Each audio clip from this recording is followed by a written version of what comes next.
চণ্ডীগড় ও দিল্লিতে আন্দোলনরত কৃষকদের উপর পুলিশ বর্বরোচিতভাবে আক্রমণ এবং অত্যাচার করেছে। এই অভিযোগে বিভিন্ন শ্রমিক এবং কৃষক সংগঠনের উদ্যোগে বিভিন্ন জায়গায় আন্দোলন কর্মসূচি অনুষ্ঠিত হচ্ছে। এবার এই আন্দোলনের ঝড় আছড়ে পড়ল ত্রিপুরা রাজ্যেও। চণ্ডীগড় ও দিল্লিতে আন্দোলনরত কৃষকদের উপর আক্রমণ চালিয়েছে পুলিশ। এই অভিযোগে শুক্রবার সংযুক্ত কিষাণ মোর্চা এবং কেন্দ্রীয় ট্রেড ইউনিয়ন সমূহের উদ্যোগে আগরতলায় বিক্ষোভ মিছিলের আয়োজন করে। এদিন রাজধানীর মেলার মাঠ এলাকা সিপিআইএম দলের পশ্চিম জেলা অফিসের সামনে থেকে বিক্ষোভ মিছিল শুরু হয়ে শহরের বিভিন্ন রাস্তা পরিক্রমা করে। মেলার মাঠ এলাকায় রাস্তায় বসে বিক্ষোভ প্রদর্শন করে। এদিনের এই কর্মসূচিতে উপস্থিত ছিলেন কৃষক নেতা পবিত্র কর সহ অন্যান্য নেতৃবৃন্দ এবং বিভিন্ন কর্মচারী ফেডারেশন, পরিবহন এর সঙ্গে যুক্ত শ্রমিকরা,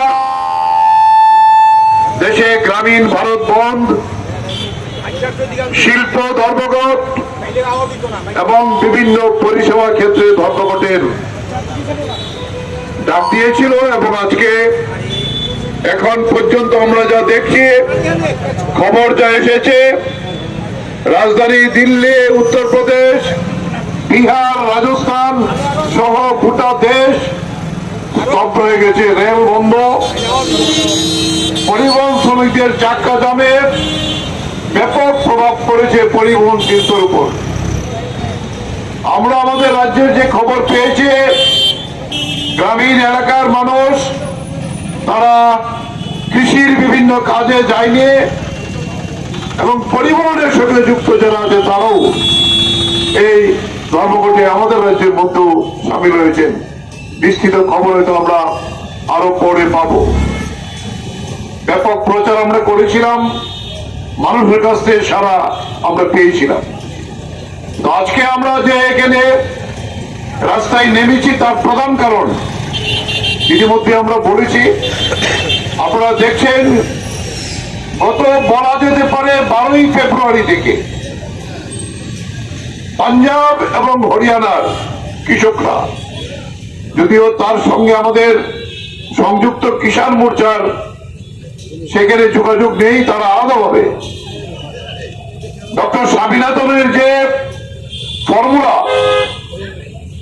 ন্যূনতম সহায়ক মূল্য দিতে হবে, উৎপাদনের যে খরচ তার 1.5 গুণ দাম দিতে হবে, সরকারি বেসরকারি কৃষি ঋণ মুকুব করতে হবে। এই দুটোই প্রধান দাবি। তারা একটা মোর্চা তৈরি করেছেন। তারাও বলছেন কিষাণ মোর্চা এবং শ্রমিক মোর্চা এই ধর্মঘট তারা 13 তারিখে দিল্লি অভিযানের ডাক দিয়েছিল। দেখা গেল যে 2020 সাল থেকে যেভাবে আমাদের সংযুক্ত মোর্চার অভিযানকে দিল্লির 5টি সীমান্তে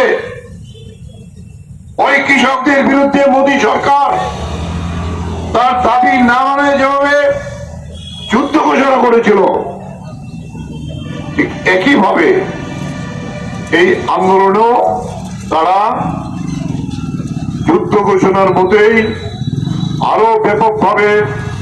কালকে রাত্রেবেলা কথা বলছিলাম আমাদের কেন্দ্রীয় নেতৃত্বের সঙ্গে, যে দিল্লির সীমান্তে অনেক জায়গায় প্রায় 1 থেকে 2 কিলোমিটার ব্যারিকেড, আমাদের ভারত বাংলাদেশের কাঁটাতারের বেড়া, এরপরও নিশ্চিন্ত নয় প্রায় 1 কিলোমিটার জায়গা কংক্রিট দিয়ে ব্যারেক পুঁতে দিয়েছে। CRI TV, channel for news and entertainment.